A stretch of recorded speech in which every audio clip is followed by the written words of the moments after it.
Initially, I was supposed to come into this video telling you this car makes no sense and the engine doesn't work on this platform. But after driving it for a few days, I got the hang of the saying, don't judge a book by its cover. Because man, the Tayron took me by surprise. To this day, I'm still trying to comprehend what I've just experienced with this car. Well, today I'll be sharing with you my experience with the VW Tayron. We'll get to find out what fellow creators think about the engine, and Mr. How Much will help us test out some of that practicality. Strap up and let's jump into it.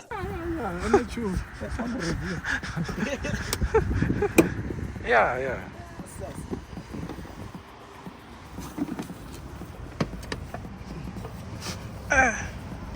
Yes. Yes.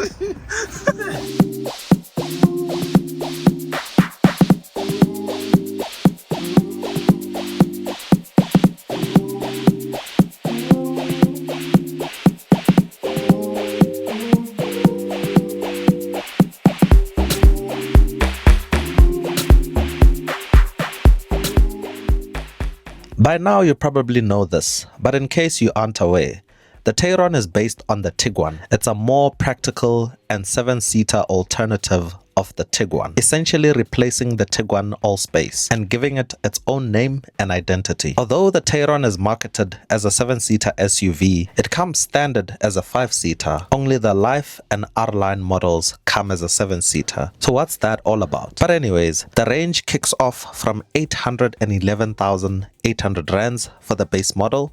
In the middle is the Life, starting from 853,800 rands, and the top of the range R-Line starts from 900,000 rands. Our car today is spec'd up to 930,000 rands, and the optional extras are these 19-inch rims, a panoramic sunroof, LED plus lights which come with the glowing VW logo front and back, and Verena leather seats which are heated, cooled, and with a massage function. The Tayron looks like a Tiguan altogether, inside out that is. The rear quarter just looks stretched out to make room for the third row of seats. It's not the most attractive thing for most people, especially for the non-R-Line models, but I think it's good looking enough. It's not necessarily ugly, and it certainly has cool aesthetic features like this air curtain here, the glowing VW logos, the light bars front and back, VW puddle lighting, and the ambient lighting in the cabin is well executed. It makes the interior very vibrant and inviting at night.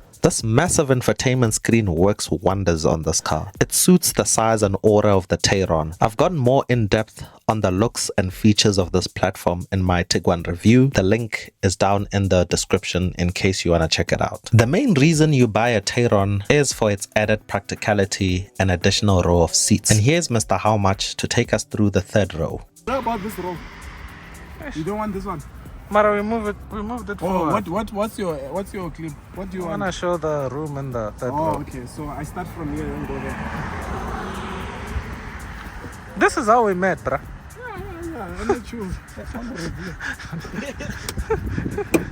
Yeah.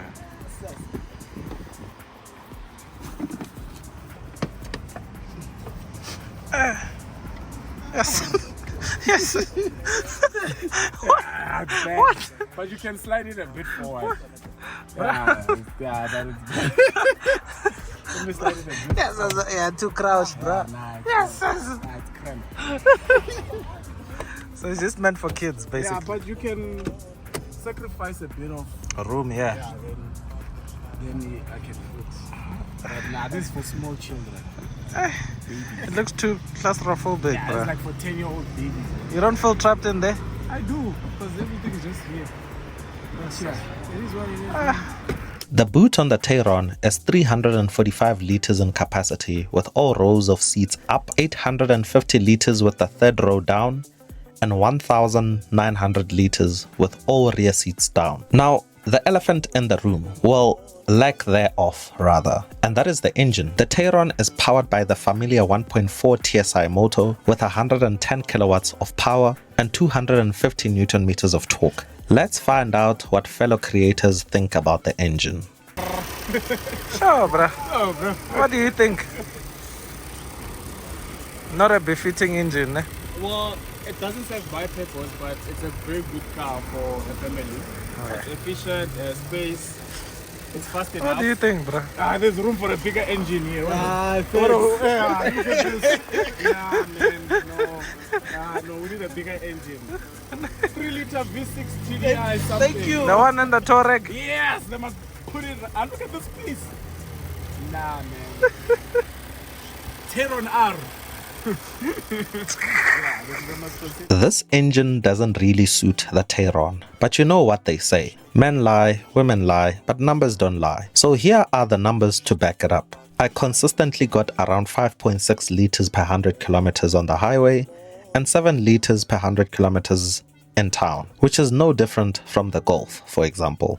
This actually got me curious about the weight of the Tayron. In this sort of configuration, the Tayron weighs about 1,682 kilograms, which is just crazy if you think about it. It weighs less than a lot of modern sports cars like the BMW M2, and that aids a lot in returning good fuel economy. Regardless, the engine still feels somewhat out of place. It's lacking in power and torque. You can't make explosive overtakes or get up to speed quickly. It becomes very revvy and strenuous. A 2-liter turbo diesel would have been more ideal. But to be fair, it's all good 99% of the time. It's an absolute cruiser and the sense of speed is completely eradicated. You'll be cruising at 120 kilometers an hour and it feels like you're doing 60 kilometers an hour. I kid you not. So in conclusion, the Tayron really took me by surprise. I thought it would be absolutely terrible with this 1.4 liter engine, but for normal day-to-day use, it's totally fine. Granted, it doesn't quite suit the car's character, it just does its job well.